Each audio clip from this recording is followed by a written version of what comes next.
Welcome to the Great Irish Famine Voices documentary 2022.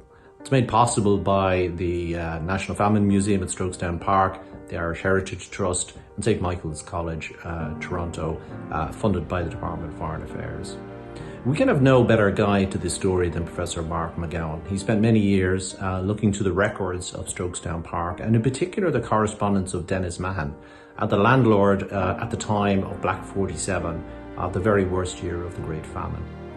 And Denis Mahon is trying to do two things at once. He's trying to clear his estate so that it can be more economically productive by moving from essentially tillage to pasturage. But he's also trying to find a home for some of the 11,000 tenants that are on his vast estate.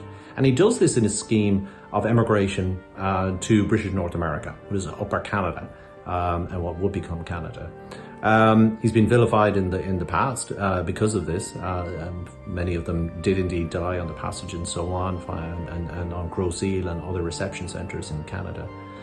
But Mark has discovered from the correspondence that in fact in one reading of it, Denis Mahon took great care to make sure they were properly provided for and that they did indeed have a life in Canada. And many of them did create a life in Canada.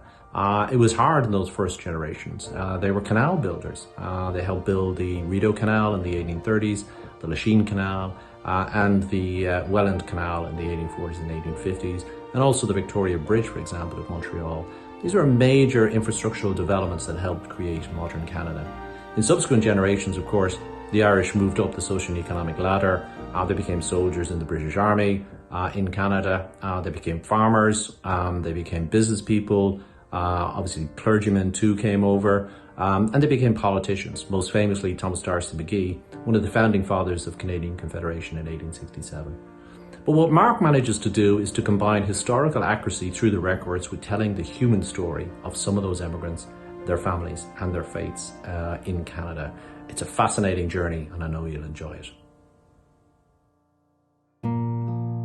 Deep in your memory, deep in the dreaming, deep beneath the beating of your ancient heart, there burns a spirit, a strong, noble spirit. Remember, deep beyond memory, back before the dreaming, deep in the blood that is flowing through our bodies, we are the people, we are the children of the land of the scholar and the poet. Remember our heritage, hold on to its beauty, keep alive the music of our native tongue, but don't forget our sorrows and all of our sadnesses. Reflect on all that we have overcome. If we can remember, we can try to understand. If we can understand, we can learn to forgive. If we can forgive, we can begin to grow.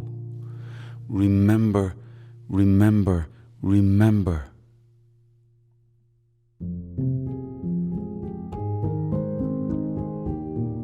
I'm Declan O'Rourke and I'm here at Strokestown Park in Roscommon, where I've just performed at the National Famine Commemoration Ceremony to mark the 175th anniversary of Black 47.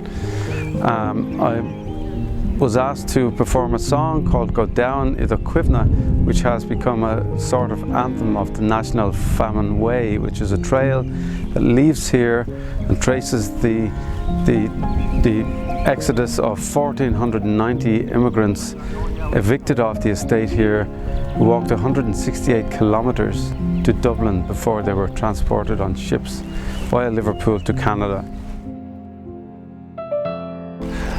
I'm Mark McGowan. I'm a historian at St. Michael's College in the University of Toronto, and I'm here in Roscommon, Ireland, on the estate of Denis Mahon. The estate house is behind me. Denis Mahon became notorious as a landlord in the 1840s during the Great Irish Famine because he removed about 1,490 of his tenants, 271 families, in an assisted migration scheme that was to take them to British North America, and specifically the port of Quebec. He and his land agent, John Ross Mahon, actually hatched the scheme, and at the end it was reported that on board those ships that he had essentially provisioned and paid for the passage of these tenants, that they were among the most horrendous coffin ships in the North Atlantic during the sailing season of 1847. In particularly the Naomi and the Virginius lost close to half the complement on board the ship. Denis Mahon was blamed for this, and in November of 1847 he became the first landlord to be assassinated in Ireland during the context of the famine. Searching the historical records, however, will give you a sense that it's a very one-sided story. What makes me interested in this is essentially what happens to these people. We can put faces on this sort of faceless proletariat that has been transported across the Atlantic, and my job over the last decade has been trying to, in a sense, archaeologically bring them out of the mists of the past and restore some sense of what happened to them. Close to 60 orphans from this estate actually end up in North America. Others, some 160 families, are scattered, both in what is now the provinces of Quebec and Ontario, and later into the Midwest of the United States. But what's curious is that where we find a small group of these tenants from Denis Mahon's estate is on the Niagara Peninsula, between Lake Ontario and Lake Erie, in the current province of Ontario, now more famous for its magnificent Niagara Falls. But one of the things that drew them to that place was the building of a series of canals, the Welland Canal, which would link by trade Lakes Ontario and Lakes Erie, and this was a magnet for people from the province of Connacht in Ireland. These people from this estate may have had friends, may have had family, and even people from the estate that were already there. And through this historical digging, we've discovered that indeed they brought with them their hopes, they brought with them the opportunity to use this as their first job to go elsewhere, either to the United States or to the opening lands of Canada, or in some cases to settle old scores. But what we have on the Niagara Peninsula for a very short period of time is the recreation by a handful of families from this estate of a new Roscommon, a new life for themselves in British North America. I think one of the things that when we're exploring the emigration scheme from the Denis Mahon estate at Strokestown in County Roscommon in 1847 is that the documents tend to be housed both in the Strokestown Park Archive, a very, very rich collection, but also in the National Library of Ireland. And from that manuscript division of the National Library, we have now digitized documents that are extraordinarily helpful and can be reunited with the collection at Strokestown Park, which will assist researchers. Now, for my own part, I've been working on the emigration scheme for several years, and there are a number of documents that I'd like to highlight with you, just to give you a sense of how important the correspondence between Major Denis Mahon, the landlord, and his agent on the estate, John Ross Mahon, were to the understanding of this particular assisted immigration scheme. I mean, there were many assisted immigration schemes across Ireland during the famine, several in County Sligo on the estate of Gore Booth and on the estate of Lord Palmerston. There was the estate of Fitzwilliam in Wicklow, and also Lansdowne in County Kerry. But each one of these tells a different story about landlord motivations and about the way in which the tenants were equipped for their assisted journey to British North America or the United States. I mean, one of the documents that was between land agent and Major Mahon in March of 1847 was the preference of the landlord to have small holders be the ones assisted off the estate. Now, much can be drawn from this kind of examination, that smallholders, for example, were the ones who were largely in arrears. There was also the debate among landlords themselves as to how to consolidate these many small holdings that were in arrears during the famine to create large pasturages for the more profitable agricultural activity of animal husbandry. So this letter sort of signals where Denis Mahon wants to focus the assisted migration scheme. And it's not something that he does willy-nilly. There's a document from April 8th, 1847, that offer us a glimpse into the kind of details that Mahon wanted before actually sending any of his tenants to Canada. And this is a question and answer document that he sends, trying to get the best information he can in terms of fares, in terms of supplies, in terms of prices, and in terms of places from which his people could sail. So it wasn't a matter of throwing caution to the wind and leaving it up to his agent. He was involved with the scheme from the very beginning, from its inception and right through to its execution through Liverpool. And that's why the document is rather interesting. In April of 1847, again, just 5 days after the document that I last talked about, is that Denis Mahon didn't want to send his tenants through Liverpool. He thought it would be more convenient and closer for them to go from Roscommon to neighboring county of Sligo and sail out of Sligo town, which had been the place of departure for the assisted immigration schemes on the Palmerston estate and the Gore Booth estate.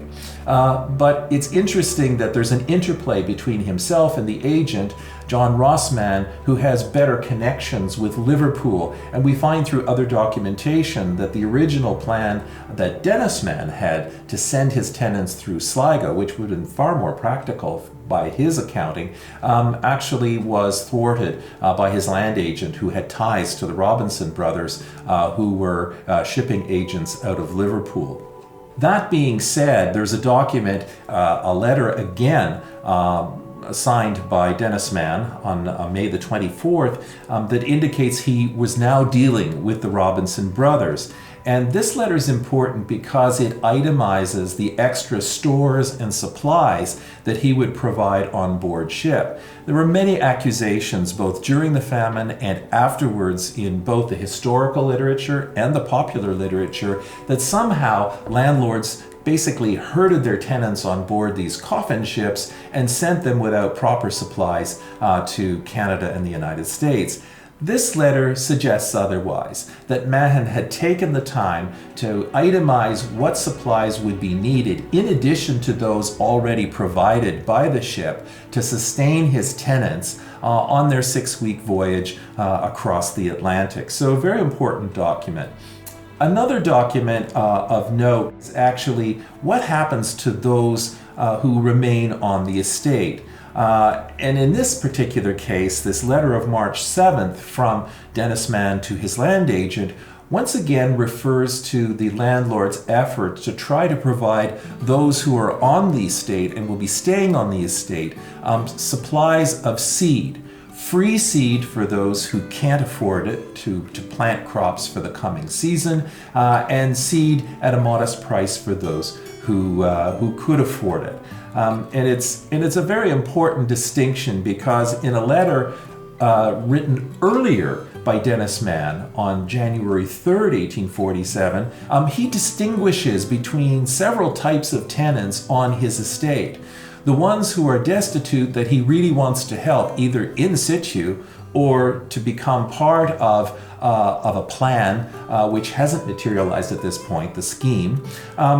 Other tenants who are middlemen who should be paying their rents but are slow in paying their rents, probably because those whom they sublet to have been unable to pay during the famine crisis. But what he singles out are those tenants that can pay and won't pay and appear to be in conspiracy not to pay. And those are the tenants that he wants to punish. Those are the tenants that will not participate or not be able to participate in any of his schemes, whether they be the upcoming scheme of transportation to North America or the planting schemes that he has in place. So he discerns between several different kinds of tenants, and I think this is a very important document for the distinctions that Denis Mahon wants to make about those who are living on his estate. And there are close to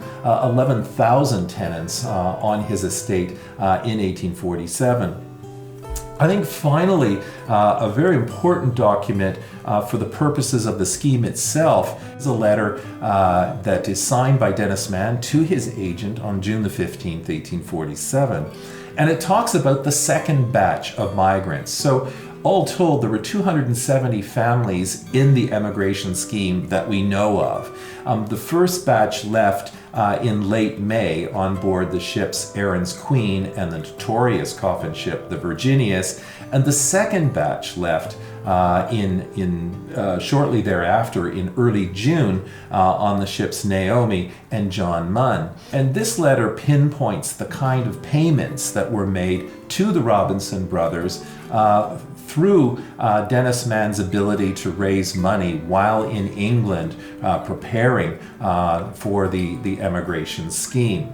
So this second batch is nicely documented in this letter according to the costs of the voyage itself. And I think all 7 letters really indicate the kind of care and concern that Denis Mahon actually had, that this emigration scheme would at least provide a better opportunity for his tenants in North America. And I think that's one interpretation of these letters. There are probably many more, and I think that's up to the researcher to try to squeeze these documents for the interpretation that best fits the evidence. I think there's a final document that we might raise attention to, and it really is also in the National Library of Ireland collection, recently discovered and digitized, and it's a ledger of tenants, their rent, reflecting in many ways what happens on the estate after the migration scheme. The first document is dated 1849 and is addressed to Mrs. Mahon, who at this point is a widow because Denis Mahon was assassinated in early November 1847. And so what has happened is John Ross Mahon and the successors to the estate are now reevaluating those tenants who were there. And I'd like to highlight the marginal comments that are made in the ledger, referring to tenants who are unwilling to pay, tenants who are essentially expelled from the estate, and the reasons for that. So a very important glimpse into the way in which the estate was managed in a time after the emigration scheme, and also with the expulsion of tenants being at the forefront. And this is often the lens that we look back through to see some of the worst folly of the landlords, that the taking of lands, the expropriation of those tenants' lands again by the landlord, and the thrusting of these not immigrants, but tenants out onto the highways and the byways of Ireland to fend for themselves.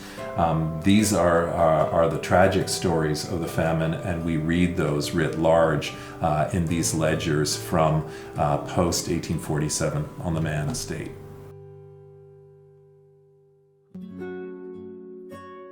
One of the things I wanted to reflect on with you is the stories of famine migrants from the Strokestown Park estate that essentially went to the western reaches of the then British colony of Upper Canada.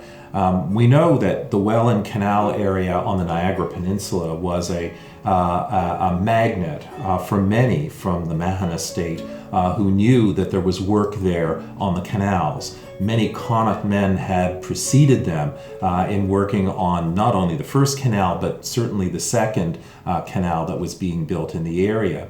Now, although that was a chief magnet, there were other towns and cities in the area that also attracted some of the migrants.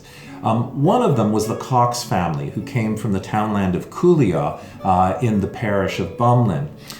Susan Cox was a widow, and she traveled with her family on the ill-fated Virginius. Her son Patrick, who was a teenager at the time, was sick and was taken off the Virginius with many other passengers at Gros-Île, the quarantine station northeast of Quebec City. But Mrs. Cox and her remaining children were forced to move on. They eventually ended up in Hamilton, Canada West, then colloquially known as Upper Canada, which was a growing city not far from Niagara and where other migrants would have landed. But by September, and this is several months after her departure from Gros-Île and her son Patrick, she seemed to have panicked.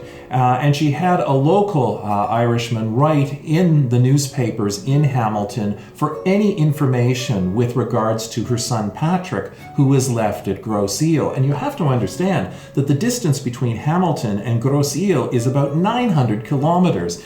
This is hard to imagine for Irish migrants who had barely even ventured from their own townlands prior to their migration to Canada. Interestingly enough, the 1851 census reveals that Susan is still with her children in Hamilton, and by some stroke of the kindness of people at Gros-Île and the immigration agents who basically were in every port between Hamilton and Gros-Île, her son Patrick is also listed as a member of the family in the census. We don't often get good news stories about the famine migrants, but I think the story of Susan Cox, the widow, and the return of her son is one of those bright lights in what was generally a very dark era in Canadian history.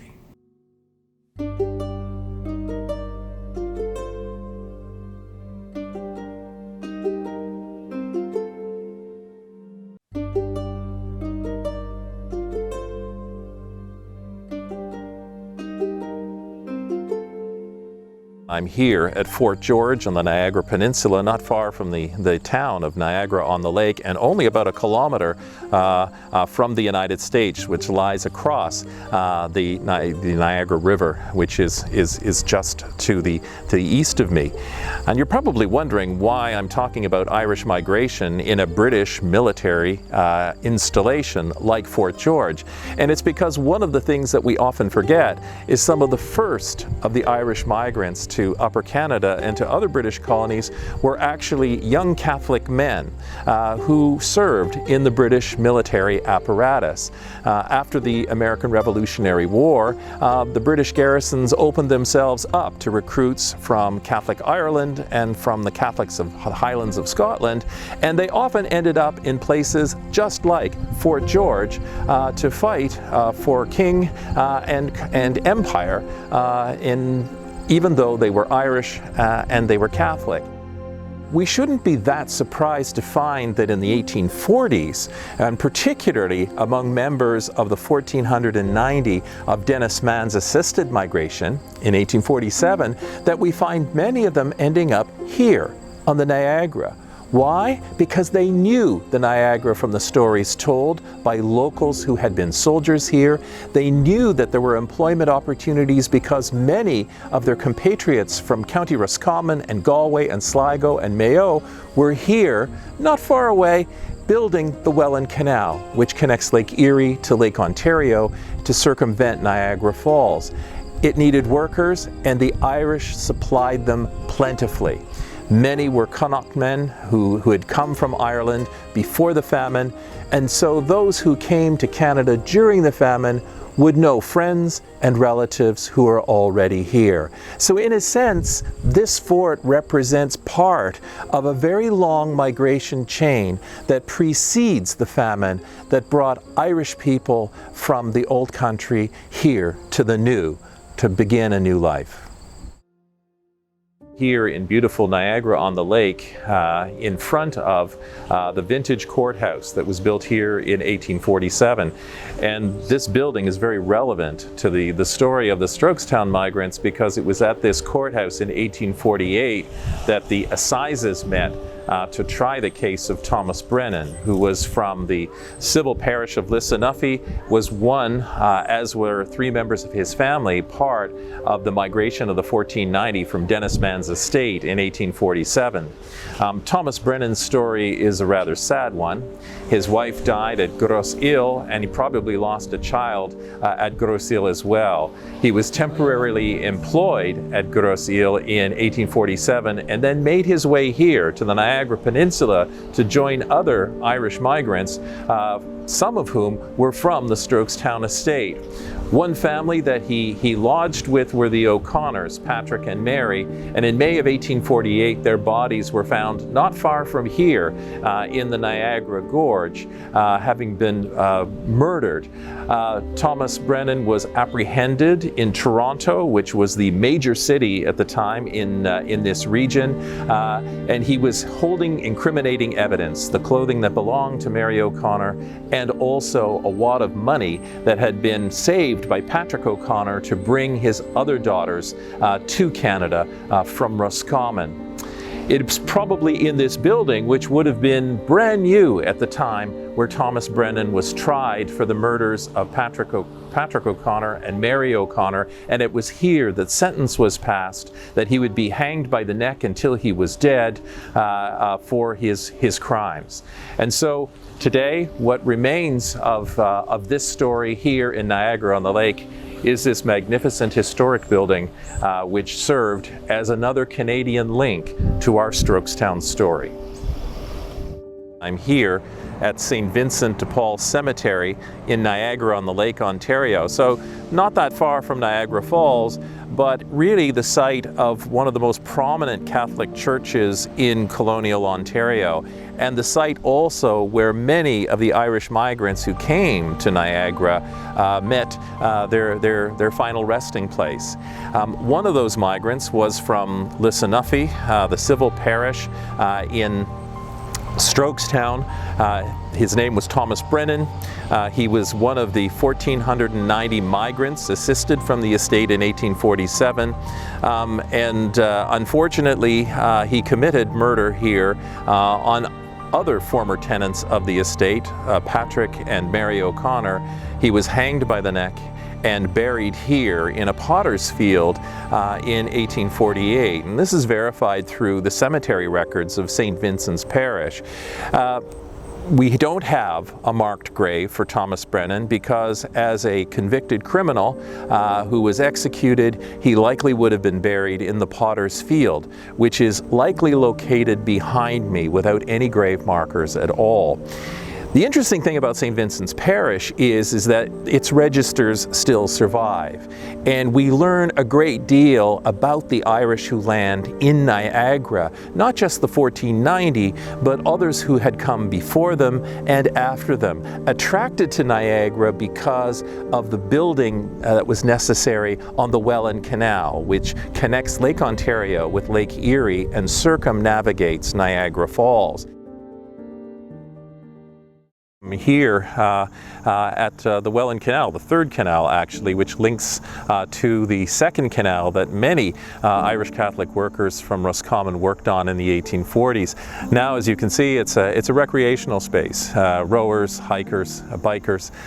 It's an actual much more pleasant space probably than it was in the 1840s. But we're close to Port Robinson right now, which is just to the north of where I'm standing, and it became a cause célèbre in the fact that the cabal that plotted and conspired to murder successfully Major Denis Mahon on the Strokestown estate on November the 2nd, 1847, is linked to this very spot here in Canada, because Andrew Connor, who is considered to be one of the Molly Maguires who had conspired to have Mahon murdered, escaped from Ireland and was tracked by the Canadian constabularies to Port Robinson, where he was working with his brothers, his Connor brothers, on the Welland Canal.